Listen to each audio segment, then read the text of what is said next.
Kami cabar Lembaga Pengampunan bukan kuasa agung, Badan Peguam. Badan Peguam Malaysia berujar bahawa tindakan mahkamah mereka terhadap pengurangan hukuman penjara ke atas Najib Razak bukannya mencabar kuasa yang di-Pertuan Agong. Sebaliknya, permohonan kebenaran semakan kehakiman mereka hanya menyasarkan nasihat yang diberikan oleh Lembaga Pengampunan yang menurut perlembagaan perlu diikuti Sri Paduka Baginda. Peguam Zainur Zakaria membuat hujahan lisan itu semasa prosiding Mahkamah Tinggi Kuala Lumpur hari ini yang mendengar permohonan kebenaran semakan kehakiman badan itu untuk mencabar nasihat Lembaga Pengampunan untuk mengurangkan hukuman penjara 12 tahun Najib kepada 6 tahun dan denda daripada RM210 juta kepada RM50 juta. Zainur berkata demikian ketika menjawab hujah oleh Wakil Lembaga Pengampunan dari Jabatan Peguam Negara AGC bahawa kebenaran semakan kehakiman harus dinafikan kerana mahkamah tidak mempunyai kuasa untuk mendengar kes yang melibatkan budi bicara perlembagaan yang di-Pertuan Agong untuk memberi pengampunan. Zainur, bekas Presiden Majlis Peguam, memberitahu Mahkamah Sivil bahawa pindaan Perlembagaan Persekutuan 1994 telah melucutkan kuasa yang di-Pertuan Agong untuk memberikan pengampunan dan sebaliknya memerlukan Sri Paduka mematuhi nasihat Lembaga Pengampunan. Lembaga Pengampunan hanya menawarkan nasihat, Sri Paduka Baginda terikat dengan nasihat mereka dan perlu bertindak mengikut keputusan nasihat itu. Kami Badan Peguam tidak mencabar kuasa yang di-Pertuan Agong dalam hal pengampunan, tetapi sebaliknya, proses Lembaga Pengampunan, kata Zainur kepada Hakim Ahmad Kamal Mat Syahid. Peguam itu berkata tindakan undang-undang berkenaan akan membolehkan Lembaga Pengampunan mendedahkan jika terdapat alasan kukuh wujud di sebalik nasihat untuk mengurangkan hukuman Najib. Daripada menyerahkannya kepada imajinasi dan spekulasi rakyat seperti sekarang, jika mereka mendedahkannya kepada mahkamah, Badan Peguam ingin mendalami perkara ini demi kebaikan orang ramai, katanya. AGC dijangka mengemukakan bantahan terhadap tindakan undang-undang itu atas alasan ia melanggar kuasa budi bicara atau prerogatif yang di-Pertuan Agong untuk membuat keputusan. Pada April lalu, Badan Peguam memfailkan cabaran undang-undang untuk membatalkan keputusan Lembaga Pengampunan yang mengurangkan hukuman penjara dan denda ke atas Najib. Mereka memohon pengisytiharan bahawa keputusan Lembaga Pengampunan pada 29 Januari adalah menyalahi undang-undang, tidak berperlembagaan dan tidak sah dan mahu perintah mahkamah berkaitan bagi membatalkannya. Badan Peguam memohon injaksi kekal untuk menghalang Najib daripada terus mengemukakan sebarang permohonan untuk pengampunan atau penangguhan, melainkan bekas Perdana Menteri Kewangan itu memenuhi 3 syarat.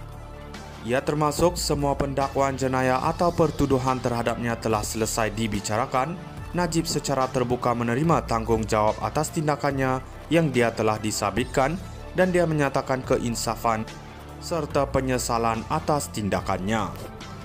Kami cabar Lembaga Pengampunan bukan kuasa agung, Badan Peguam. Badan Peguam Malaysia berujar bahawa tindakan mahkamah mereka terhadap pengurangan hukuman penjara ke atas Najib Razak bukannya mencabar kuasa yang di-Pertuan Agong. Sebaliknya, permohonan kebenaran semakan kehakiman mereka hanya menyasarkan nasihat yang diberikan oleh Lembaga Pengampunan yang menurut perlembagaan perlu diikuti Sri Paduka Baginda. Peguam Zainur Zakaria membuat hujahan lisan itu semasa prosiding Mahkamah Tinggi Kuala Lumpur hari ini yang mendengar permohonan kebenaran semakan kehakiman badan itu untuk mencabar nasihat Lembaga Pengampunan untuk mengurangkan hukuman penjara 12 tahun Najib kepada 6 tahun dan denda daripada RM210 juta kepada RM50 juta. Zainur berkata demikian ketika menjawab hujah oleh Wakil Lembaga Pengampunan dari Jabatan Peguam Negara AGC bahawa kebenaran semakan kehakiman harus dinafikan kerana mahkamah tidak mempunyai kuasa untuk mendengar kes yang melibatkan budi bicara perlembagaan yang di-Pertuan Agong untuk memberi pengampunan. Zainur, bekas Presiden Majlis Peguam, memberitahu Mahkamah Sivil bahawa pindaan Perlembagaan Persekutuan 1994 telah melucutkan kuasa yang di-Pertuan Agong untuk memberikan pengampunan dan sebaliknya memerlukan Sri Paduka mematuhi nasihat Lembaga Pengampunan. Lembaga Pengampunan hanya menawarkan nasihat, Sri Paduka Baginda terikat dengan nasihat mereka dan perlu bertindak mengikut keputusan nasihat itu. Kami Badan Peguam tidak mencabar kuasa yang di-Pertuan Agong dalam hal pengampunan, tetapi sebaliknya, proses lembaga pengampunan, kata Zainur kepada Hakim Ahmad Kamal Mat Syahid. Peguam itu berkata tindakan undang-undang berkenaan akan membolehkan lembaga pengampunan mendedahkan jika terdapat alasan kukuh wujud di sebalik nasihat untuk mengurangkan hukuman Najib.